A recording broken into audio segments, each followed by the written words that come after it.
Tipo titular de la Unión Industrial del Paraguay en este foro económico de la OEA con el lema Las Américas en el cambiante escenario económico mundial, el rol de las alianzas públicos-privadas.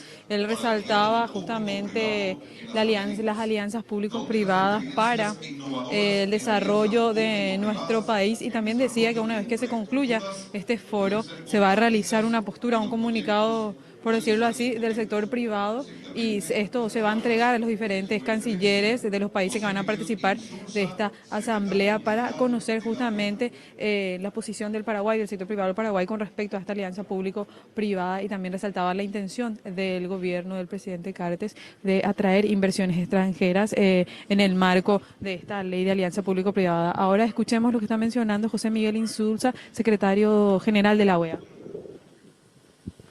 Hilario Loizaga, ministro de Relaciones Exteriores, señor Eduardo Filipo, presidente de la Unión Industrial Paraguaya, señor Matías Pigás, CEO de la SAR France, embajador Albert Randín, secretario general adjunto, embajadores, jefes de delegación, observadores permanentes y muy distinguidos miembros del sector privado del Paraguay y de las Américas. Muchas gracias por estar aquí una vez más.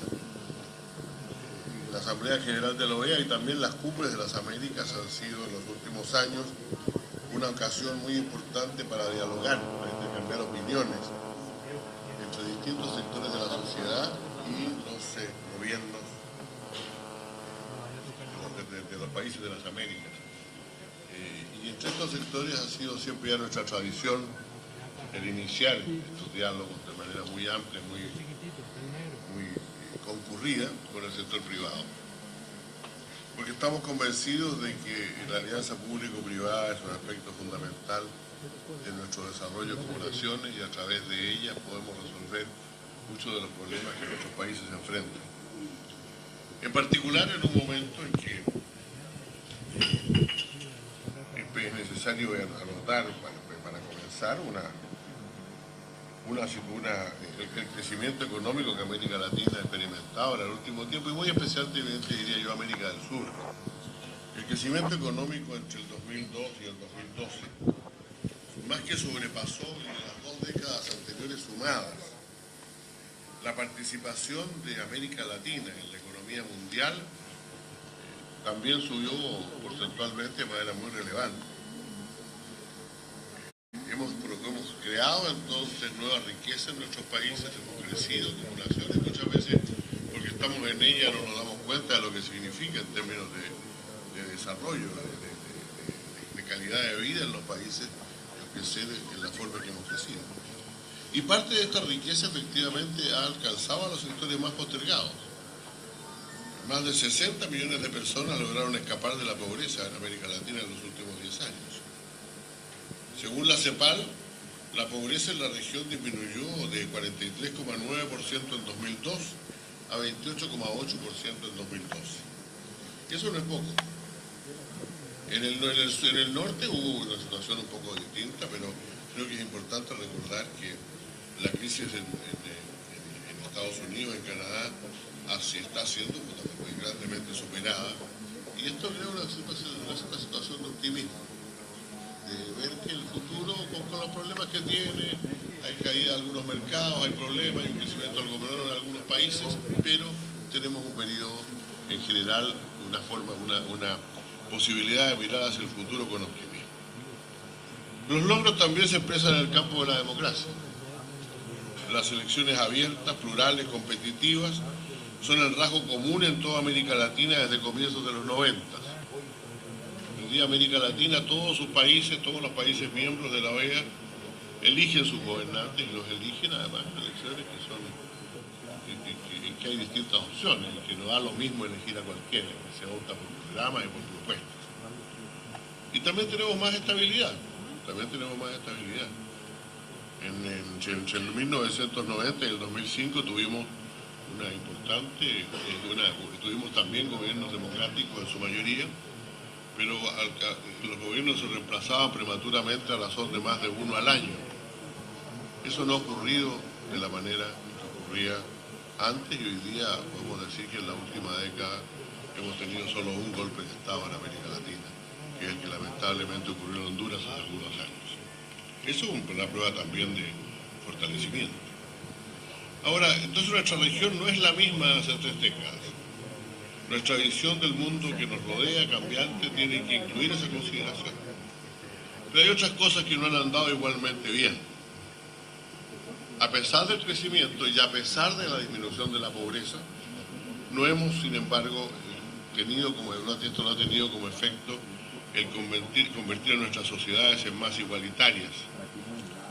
No ha conseguido reducir la desigualdad. América Latina es un continente más rico, América Latina es un continente con menos pobres, América Latina sigue siendo un continente injusto, un continente en que la riqueza que todos creamos no es distribuida de la forma en que quisiéramos. En América Latina el 10% más rico de la población recibe un 32% del ingreso total. El 40% de los más pobres reciben solo el 15% del ingreso total. Si yo comparo, y no nombro países por lo general, así que lo podrán revisar ustedes por ahí, pero el país más igualitario de América Latina tiene el mismo coeficiente de Gini, el coeficiente que mide la desigualdad. El país más igualitario de América Latina tiene el mismo coeficiente de Gini que la nación más desigual del Asia-Pacífico. O sea, nos miramos mucho hacia el Asia-Pacífico, pero esta es una lección que ciertamente deberíamos aprender. Lo que es que el problema está en que, como al mismo tiempo hemos dicho que hemos salido de la pobreza, han salido muchos sectores de la pobreza, hay una cantidad muy importante de población de América Latina que hoy día se denominan los sectores medios, malamente los sectores medios, yo diría en general los sectores no pobres, que ya no son pobres, pero que al mismo tiempo todavía sus hogares viven con entre 4 y 10 dólares al día.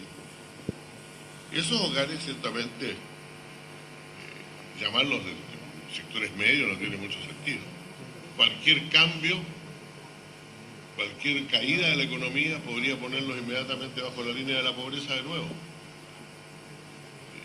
Y eso hasta puede ocurrir técnicamente, fíjense ustedes que siguen la prensa económica probablemente más que yo. Hace algunos días se leía que el Banco Mundial está discutiendo la posibilidad de levantar la línea de la pobreza. La línea de la pobreza generalmente se pone en $1.25 al día por persona.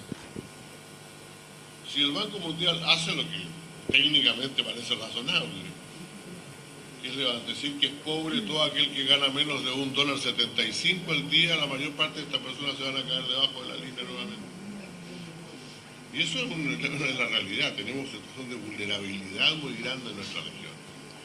Y la vulnerabilidad no es solamente económica, sino que tenemos que reconocer también que existen otros factores de vulnerabilidad que hoy día es durable, de vulnerabilidad categórica, por razón de raza, por razón de género y por razón de discapacidad y otras razones de rezago que tenemos en nuestro país. Tenemos que reconocerlo. Si el número de pobres ha disminuido a unos 167 millones en total, la mayor parte de esos una parte muy importante de esos pobres proceden de manera desproporcionada de poblaciones indígenas, de poblaciones afroamericanas o de hogares monoparentales encabezados por una mujer.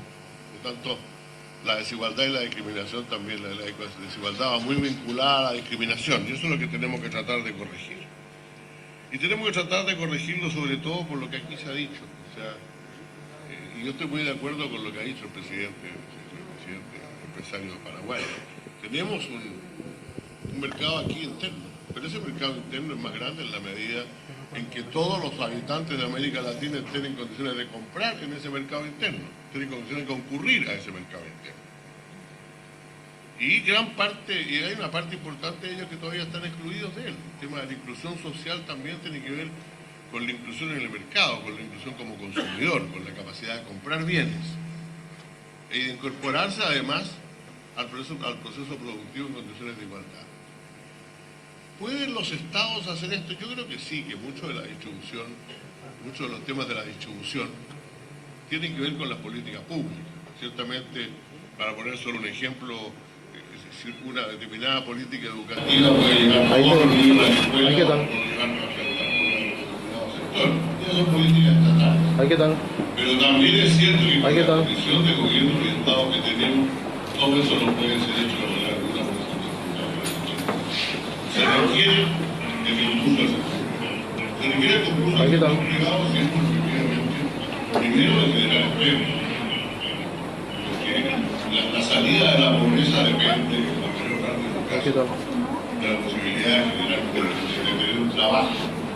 Todavía queda un pobre con trabajo. Pero requiere fundamentalmente un empleo permanente. Lo que el Frente Nacional del Trabajo llama un trabajo decente, lo cual significa remunerado de manera precisamente y que el que desempeña tenga lo necesario para él y para su familia. Segunda el trabajo decente. Requiere también de parte del gobierno que nos apoye a nosotros, cuidado que somos capaces de mirar a la escala de nuestros países, a las condiciones de economía que tenemos, en distintos países. Con el Inter, exterior. Exterior como.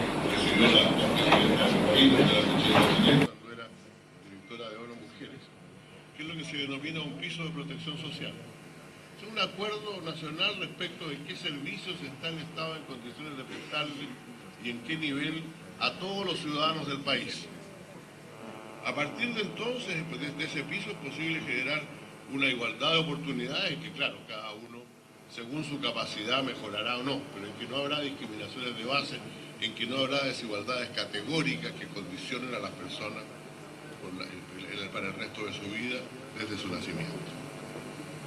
Creo que está muy claro hoy día que el mercado no, como lo dijo John Maynard Keynes hace muchos años, no lo inventé yo, que el mercado por sí solo no distribuye. Se requieren también políticas públicas, cooperación público-privada, grandes acuerdos nacionales que permitan que el mercado, que la sociedad distribuya mejor entre sus integrantes. Y el gran desafío de la política sobre la base de la confianza es encontrar equilibrio en el marco del Estado de Derecho entre las necesidades del crecimiento económico y la reducción de la desigualdad. Porque aquí cualquiera se puede equivocar. Algunos pueden pensar que el desarrollo es lo único, es tan importante que finalmente hay que sacrificar todo con tal de crecer. Y otros podrán pensar, en cambio, que las políticas de distribución son esenciales, que si un país crece al 7% hay que subirlo todo en un 7%, o como alguien dijo, si crecemos al 7%, la pregunta es ¿dónde está mi 7%? Y establecer un conjunto de políticas demagógicas que probablemente terminen empobreciendo al país y no reduciendo la desigualdad. Para encontrar ese equilibrio entre crecimiento económico y reducción de la desigualdad, tenemos que trabajar todos juntos. Este es un tema que a mi juicio es esencial del diálogo público-privado y yo quiero por eso felicitar al gobierno de Paraguay que ha primero decidido dedicar esta Asamblea General de la OEA al tema de la inclusión social y al sector privado que en esta primera reunión que tenemos ya al inicio de nuestra Asamblea haya decidido abordar el tema de la participación de la colaboración público-privada en la solución de estos importantes temas de nuestras naciones. Muchas gracias.